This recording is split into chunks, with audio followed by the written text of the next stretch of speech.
Prêt pour l'impact, c'est la question que je pose chaque jour à une personnalité qui compte dans notre économie. Je reçois aujourd'hui Anouk Pomar, bonjour. Bonjour bienvenue. Thomas. Vous êtes la porte-parole de Lidl France. Tiens, je vais commencer par une question que je pose souvent. Le mot impact ou engagement d'ailleurs, quel sens vous lui donnez dans la stratégie de Lidl? En fait, je dirais que l'impact, c'est la conséquence sur la vie des gens, concrète. Donc c'est ça qu'on doit rechercher, et dans la grande distribution, c'est tous les jours. Donc c'est très cohérent chez nous. Oui. Vous êtes porte-parole avec un poste directrice d'affaires publiques et de l'engagement qui a été créé en septembre 2025. Exactement. Ça veut dire que Lidl ressent-elle besoin de pousser ses intérêts auprès des élus, des pouvoirs publics? Oui, alors c'était un poste qui existait, mais qui a été en fait un peu rehaussé, si je puis dire, dans l'organisation. Donc c'est un poste qui est directement en lien avec le président de Lidl France, John-Paul Scali. Et ce poste, il a un présupposé, c'est qu'en fait, l'impact, il faut l'objectiver. Il faut qu'on montre quel est l'impact environnemental, sociétal de Lidl en France. Et on a beaucoup de choses à dire. Voilà. Ça influence la stratégie RSE, le dialogue de Lidl France avec les institutions, les ONG, les parties prenantes. Nous, on a dans cette émission une rubrique qui s'appelle Tous lobbyistes. Et donc, on mesure bien l'intérêt de pousser, et souvent pour le bien commun, des atouts pour une association ou pour une entreprise. Oui, l'idée, c'est de faire savoir nos engagements et aussi de les rendre plus impactants, justement, pour les Français. Donc, nous, on s'engage pour des ONG, on a WWF, pour les Restos du Cœur, évidemment, puisqu'on est commerçants, c'est notre premier métier. Et puis aussi, c'est sociétalement défendre la marque employeur à l'intérieur des territoires. Parce que ça, c'est important aussi de savoir que quand on crée un magasin, on crée de l'emploi. Et donc, il faut être en lien avec les maires, les collectivités, etc. Et c'est ça le rôle de cette direction. Dans un post sur LinkedIn, c'était au mois de février dernier, vous disiez ceci: quand j'étais petite, j'allais déjà chez Lidl, c'était pas juste un supermarché, c'était un monde en soi, on y croisait tout le quartier, les familles, les jeunes pressés, les personnes âgées. Je me souviens du bruit des caddies et des conversations en plusieurs langues. Est-ce que ça a changé fondamentalement? Oui, ça a changé. Ça a changé. Qu'est-ce qui a changé? Lidl est arrivé il y a 37 ans en France. Donc on est désormais 5e, voire 6e, dépendamment. Ce qui a changé, c'est qu'en fait, la marque, au départ, n'était pas très identifiée en tant que telle, puisque nous n'avons pas de marque nationale. Donc quand on rentre dans un magasin Lidl, il faut accepter de ne pas reconnaître sa marque, mais d'acheter à la meilleure qualité le meilleur produit. Donc au départ et au début, on s'est beaucoup étendu. Aujourd'hui, on a 1600 magasins, ce qui est énorme sur le territoire français. Et puis, on a surtout 40% de CSP+. Donc, c'est-à-dire que les clients ont aussi changé. Les clients ont changé. C'est-à-dire, vous êtes passé du modèle hard discount à un modèle un peu plus généraliste? Oui, l'idée, c'est de devenir le discounter. Et en fait, l'idée, c'est que la promesse du meilleur prix et de la meilleure qualité, en fait, c'est une promesse qui vaut pour tout le monde. Peu importe son porte-monnaie, on a tous envie de faire des bonnes affaires, on a tous envie d'avoir les meilleurs produits dans son caddie. Et c'est ça la promesse du discounter. Est-ce que l'inflation, notamment alimentaire, mais pas seulement, subie dans la foulée notamment de l'invasion de l'Ukraine par la Russie, ça a accéléré cette transformation de la clientèle de vos magasins? Alors, il n'y a pas de corrélation directe, puisqu'en réalité, l'inflation, le modèle du pouvoir d'achat, il est revendiqué, je dirais, par beaucoup de nos concurrents. La grande distribution, depuis toujours. Etc., ça, on est bien d'accord. Avec cette spécificité chez Lidl, qu'on a 90% de marques de distributeurs, c'est-à-dire de produits dont on gère le cahier des charges, la production en direct avec les fournisseurs et qui sont uniquement faits pour approvisionner nos magasins. Et la deuxième chose qui change par rapport aux compétiteurs, c'est aussi le fait que c'est le même produit, le même prix partout. Que vous soyez à Paris, bientôt on sera à Place de la République par exemple, on va ouvrir à la place du Habitat, du magasin Habitat par exemple, que vous soyez en centre-ville, que vous soyez en zone périurbaine, ça sera le même prix partout, que vous soyez à Antibes, Paris ou Charleville-Mézières par exemple. Oui, mais alors la question que je posais, c'était sur une, entre guillemets, gentrification, c'est-à-dire, vous disiez, on a une clientèle un peu plus CSP+, notamment. Est-ce que c'est lié à l'inflation? C'était ça le sens de ma question. C'est-à-dire, est-ce qu'il y a des Français qui se disaient, j'ai pas forcément besoin d'aller chez Lidl, et qui d'un seul coup y vont? Alors, c'est plurifactoriel, je dirais. C'est en partie lié à l'inflation, mais c'est en partie lié à la reconnaissance du modèle. Et c'est pour ça qu'on continue d'ouvrir les magasins. C'est parce que ça fonctionne et que les clients poussent de plus en plus nos portes. L'image de Lidl, elle a changé auprès des Français, oui, auprès de vos clients? Comment? Je dirais qu'elle a changé parce qu'elle est devenue justement plus accessible dans ses engagements aussi.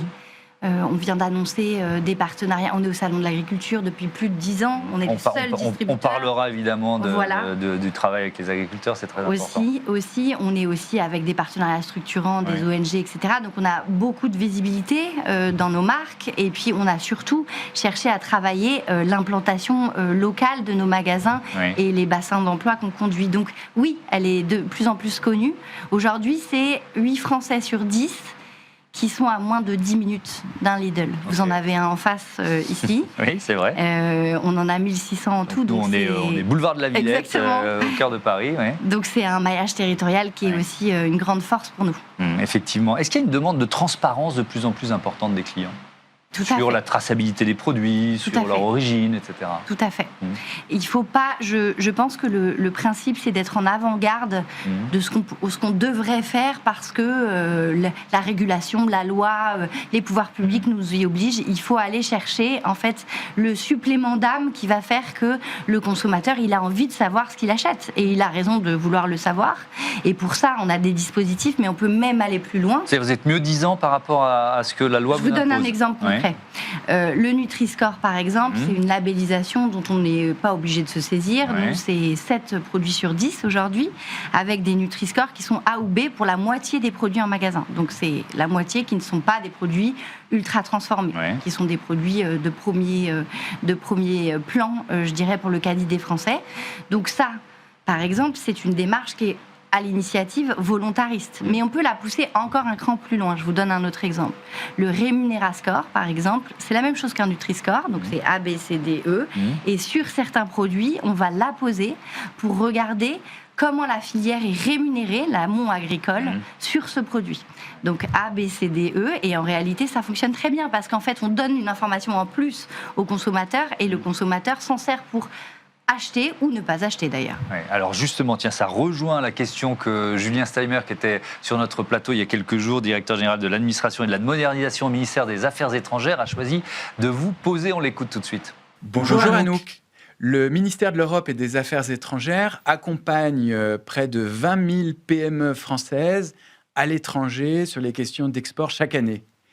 Et vous, combien de PME accompagnez-vous sur le territoire pour pouvoir les aider à se développer tout en étant à l'écoute de vos clients? C'est pas une colle, mais j'imagine ça doit se compter en milliers, en dizaines de milliers sans doute, peut-être plus. Exactement, exactement. Les PME et les TPE, c'est aujourd'hui à peu près, avec les ETI aussi, c'est à peu près 70% des fournisseurs français avec lesquels on travaille, sachant que 7 produits sur 10 sont français. Donc la majeure partie des produits sont français chez nous.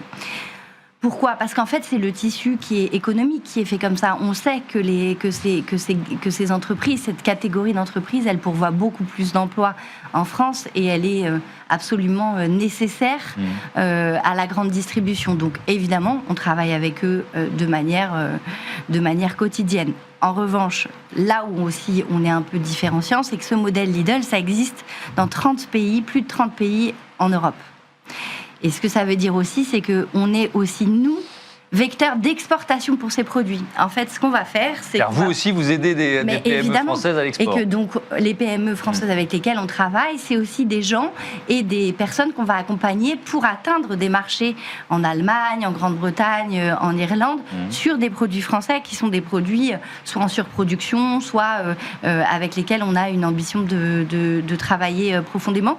Je pense aux abricots, aux endives, aux vins, évidemment. Donc c'est sur l'année dernière, on a exporté à peu près 1 million de produits issus de ces entreprises. Alors, et puisqu'on parle d'ancrage local en quelque sorte, est-ce qu'il y a forcément une volonté de privilégier pour les magasins d'une région les produits qui viennent de la région? Comment vous gérez cet enjeu-là?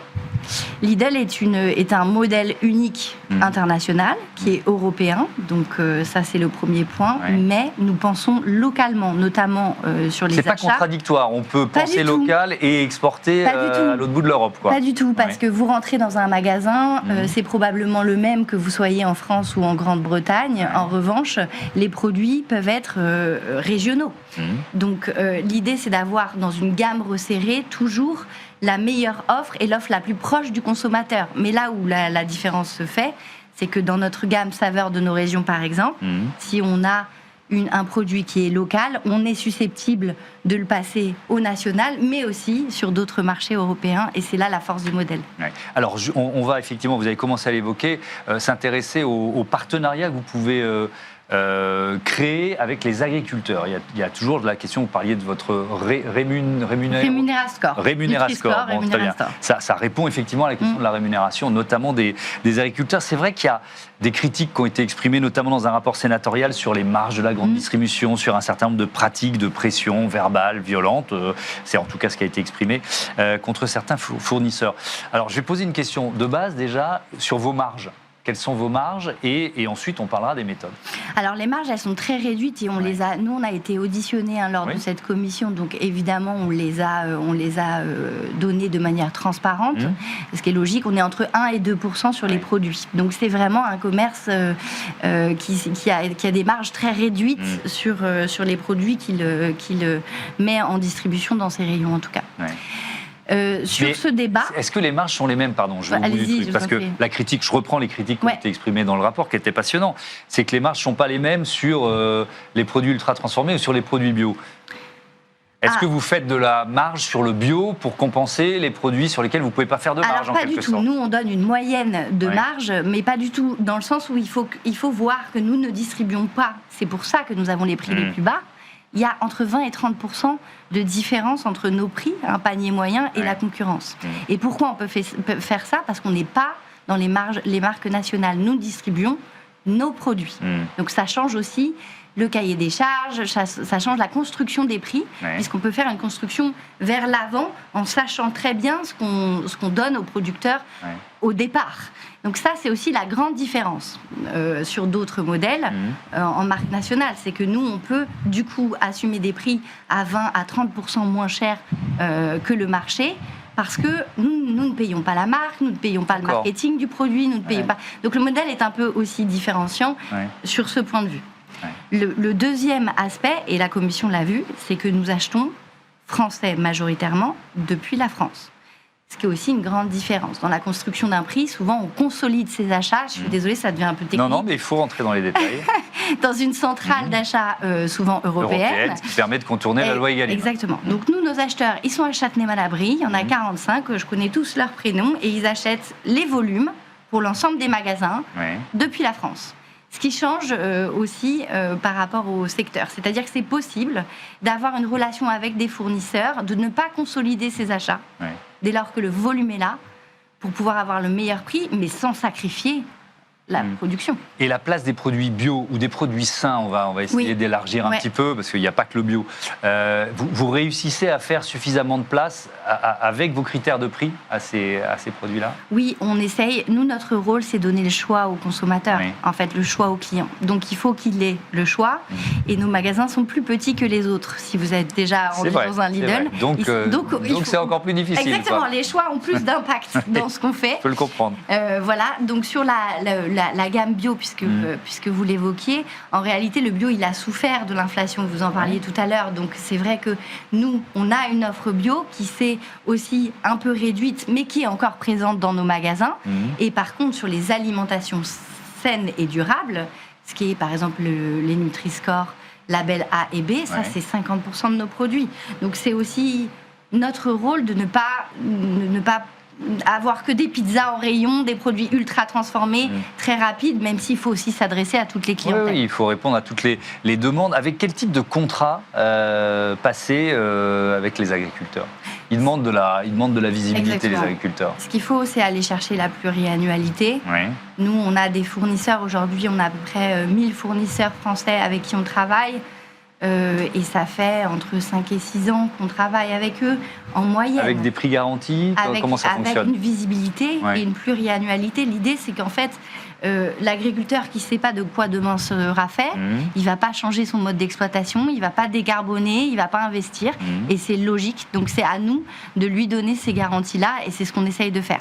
Après, il y a un autre instrument qui s'appelle le contrat tripartite, qui, lui, est un peu différent, qui s'applique dans certaines filières, je pense à la viande, au lait, aux pommes de terre, qui en fait garantit un prix et une transparence dans la construction du prix qui est encore, je dirais, plus forte qu'un simple contrat commercial distributeur-fournisseur. Et ces contrats tripartites, on en a plus de 6000. C'est nous qui les avons lancés sur le marché. Et c'est une grande fierté pour nous aussi de continuer à les signer. On va se concentrer un peu sur la politique RSE et notamment environnementale. Vous voulez faire baisser vos émissions de gaz à effet de serre de 55% d'ici 2030. Alors déjà, c'est par rapport à quelle année de référence pour savoir d'où 2019. 2030, moins 55%. Vous en êtes où aujourd'hui? Moins 30. Donc vous êtes dans la trajectoire ou c'est un peu compliqué? Vous êtes sur le chemin. On est sur le chemin, mais il y a une vraie difficulté quand on parle des émissions. D'abord, il faut savoir que l'alimentation, c'est 20% des émissions de gaz à effet de serre. Donc c'est énorme. Le rôle qu'on a à jouer, c'est titanesque. Et il y a deux manières de voir les choses. Soit on se donne des objectifs sur uniquement ce qu'on connaît, c'est-à-dire la supply chain, les camions qui arrivent, le magasin, le circuit à froid dans le camion. Donc ça, c'est le scope 1 et 2. Soit on va chercher plus loin le scope 3, c'est-à-dire ce qu'il y a tout autour du produit. Donc on cherche tout l'impact, toute la chaîne de valeur. Et là, c'est beaucoup plus difficile. Ça veut dire que cet objectif, il est sur les 3 scopes ou c'est sur 1 et 2? Cet objectif, il est sur 1 et 2. Sur 1 et 2, c'est déjà important de l'atteindre. Exactement. Et donc l'objectif sur les 3 scopes, c'est la neutralité carbone à 2050. C'est un objectif qui est souvent partagé. Les objectifs des accords de Paris, qui avaient été définis à cette époque-là, il y a 10 ans. Exactement. Et donc, on peut rentrer dans le détail. Je vais donner quelques chiffres que vous proposez sur votre site. Par exemple, les parcs de panneaux photovoltaïques en France, supermarchés, marchés, plateformes logistiques, etc. 515 000 mètres carrés, 5 583, c'est précis, points de recharge pour les véhicules électriques. C'est des chiffres qui datent de 2024, ça a dû pas mal bouger. 20% de la flotte de camions qui roulent à l'énergie alternative. Vous avez tout là aussi, c'est un programme d'investissement de longue durée, c'est ça ? En fait, il faut voir que sur les panneaux photovoltaïques et comme sur nos directions régionales et nos plateformes, l'idée c'est de se dire que en fait, l'énergie dont on a besoin, on va la produire en partie nous-mêmes. Donc ça, c'est l'idée. Et pour pouvoir faire ça, il y a deux actions. La première, c'est rénover le parc c'est-à-dire faire les investissements nécessaires pour que les magasins soient à moins d'émissions possibles. Premier point. Et le deuxième, c'est d'investir pour l'avenir. Et là, nous, on construit encore 40 à 50 supermarchés par an, des nouveaux. Donc, ce sont des nouveaux standards aussi, c'est le meilleur de ce qu'on fait. Donc, il y a des panneaux évidemment partout, etc. Donc, l'idée, c'est aussi que nous, on soit très... pas premier de la classe, mais premier de la classe. Un peu mieux disant quand même. Exactement, par rapport mieux disons là-dessus, mais parce qu'on continue à s'étendre. C'est aussi pour ça qu'on peut l'être. Oui, bah alors c'est ce que j'allais vous poser. C'est-à-dire que quand on est dans un modèle qui est un modèle de distribution, de grande distribution, donc la logique, c'est quand même de vendre le plus de produits au plus grand nombre, à des prix intéressants. Mais, et à côté de ça, on cherche à réduire son impact. Donc ça peut sembler contradictoire. C'est-à-dire que, en maintenant le modèle, c'est difficile de réduire son impact. Oui, mais c'est une responsabilité collective en réalité. Il y a quelques semaines, le président de la République a lancé l'équipe de France de l'électrification. On y était. C'est vrai qu'on a annoncé encore de nouveaux investissements pour 2026. On a annoncé 60 millions d'euros sur les panneaux photovoltaïques notamment. L'idée, c'est de se dire aujourd'hui, vous allez chez Lidl, pas uniquement pour acheter un produit, vous pouvez y aller pour vous recharger en ayant une voiture électrique. Et on a plus de bornes électriques aujourd'hui que Total Énergie en France, et personne ne le sait. Donc sur vos parkings, en fait. Bien sûr. Donc, effectivement, ça c'est une info. Évidemment.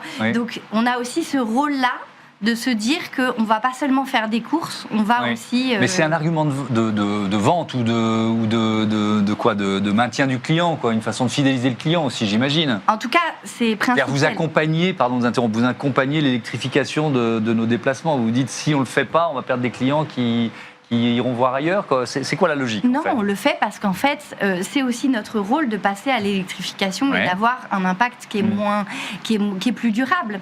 Donc en fait, on accompagne le changement d'usage et et c'est un peu, c'est un rôle de distributeur qui est plus éloigné de ce qu'on attend de la grande distribution, mais c'est quelque chose qui est intégré dans nos statuts, dans la volonté qu'a l'entreprise de passer à l'étape supérieure sur ces thématiques. Quand on voit la flotte de camions qui roule à énergie alternative, alors il y en a beaucoup, et là c'est compliqué parce qu'il y a des choix technologiques qui ne sont pas simples à faire. Est-ce qu'on va vers l'hydrogène, est-ce qu'on va vers les batteries électriques, vers le biocarburant, et est-ce que vous avez réussi à trancher? Moi je serais à votre place, j'aurais du mal aujourd'hui. Donc, qu'est-ce que vous avez choisi? Alors, c'est difficile, effectivement, de trancher. Là, on a à peu près un tiers de ces... Dans les 20%, vous avez un petit peu toute la typologie que vous avez évoquée.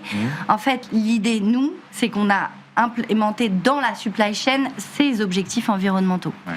Quand un camion va dans un magasin Lidl, un des 1600 magasins, donner des produits, en tout cas accompagner et livrer ces produits-là, il ne sort jamais sans rien à vide. Ça n'existe pas.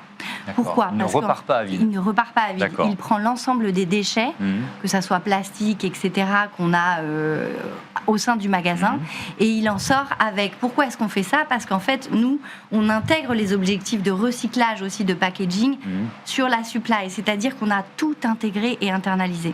Les camions nous appartiennent, les magasins nous appartiennent, et le cycle de recyclage aussi nous appartient. Le groupe auquel on appartient aussi a une entreprise de recyclage. Donc en fait, ce modèle intégré nous permet d'être mieux disant sur ces environnements-là. Et vous recyclez quel pourcentage de vos déchets aujourd'hui? À peu près la moitié aujourd'hui. 90% des déchets sont valorisés, donc ça c'est une bonne chose. C'est déjà bien. C'est déjà pas mal, mais on a encore des progrès à faire. Valoriser, ça veut dire que les filières existent, elles existent de mieux en mieux Oui.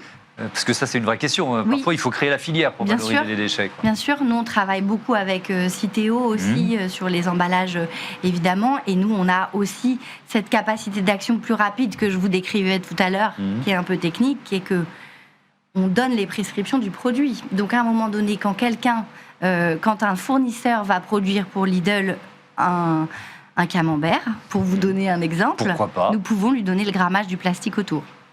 Ce qui est un peu différent. Ce niveau de précision. Exactement. Ce qui est un peu différent d'une marque nationale qui va du coup avoir des standards qu'elle aura choisis. Mais, pardon de vous interrompre, il y a la question du temps que vous laissez à ces partenaires pour s'adapter. Si vous êtes trop directif, peut-être que vous risquez de les perdre. Comment vous faites? En fait, c'est du long terme et c'est de la coopération. C'est-à-dire qu'en fait, il faut qu'ils soient OK sur la démarche aussi. On ne peut pas forcer l'amont agricole, une exploitation à changer de machine, à changer de manière de produire. Par contre, on peut l'accompagner. On peut l'accompagner financièrement, on peut l'accompagner sur le long terme. C'est un peu le sens de ce qu'on fait aujourd'hui sur le Scope 3. Je vous donne un exemple concret. On a fait un projet avec McDonald's qui, comme vous savez, distribue évidemment dans ses restaurants beaucoup de viande et de steak haché. Donc avec un de nos fournisseurs aussi de viande. Et on s'est mis à 3 avec ce fournisseur pour se donner une trajectoire à 5 ans. Donc on paye l'ensemble des audits, les transformations opérationnelles de l'exploitation. Et on a des points d'étape. Et à 5 ans, on se donne un objectif. Mais c'est exploitation par exploitation. Oui, c'est hyper intéressant. Et il fallait être deux, parce qu'en termes d'investissement, c'était plus facile à porter avec Exactement, c'est plus impactant. D'accord, ok, très intéressant. Tiens, je veux bien qu'on parle de gaspillage alimentaire, parce que ça aussi, c'est un enjeu pour une des enseignes de grande distribution comme vous. Comment vous luttez contre le gaspillage alimentaire? Alors, le gaspillage alimentaire, ça commence dans notre caddie, dans nos rayons, mais ça finit dans les poubelles. Oui, et puis ça commence dans les exploitations aussi, mais ça, bon. Et ça commence dans les exploitations, et là, c'est plus difficile. Voilà, mais à votre niveau. Exactement. Donc, à notre niveau, nous, ce qu'on va faire, c'est qu'on va réduire la matière plastique dans les packaging, c'est-à-dire qu'on va agir sur le produit. Ça, c'est le premier point. C'est-à-dire qu'il faut réduire en masse, dès qu'on peut, tout ce qui est sur-emballage, matière plastique, etc. Ensuite, il y a la capacité de donner le choix aux consommateurs. J'en parlais toujours, c'est les labels achetés en vrac, ne pas attendre la réglementation pour proposer du vrac, ne pas attendre la réglementation pour avoir des matières recyclées dans ces emballages. Tout ça, c'est l'incitation. Je mettrais deuxième axe, incitation. Et ça fonctionne parce qu'en fait, les consommateurs aujourd'hui, les clients, ils attendent ça. Ils sont OK, c'est un consommateur, c'est peut-être pas vrai dans tous les marchés. Je ne sais pas comment est le consommateur anglo-saxon, mais en tout cas, je sais qu'en France, nous, on a toutes les études pour dire qu'il est prêt, même à payer plus, s'il sait que son impact est moindre et qu'il lutte contre le gaspillage, par exemple, en achetant tel produit. Merci beaucoup, Annick Pomard, et à bientôt sur Bismart for Change. Tout de suite, c'est notre rubrique Startup.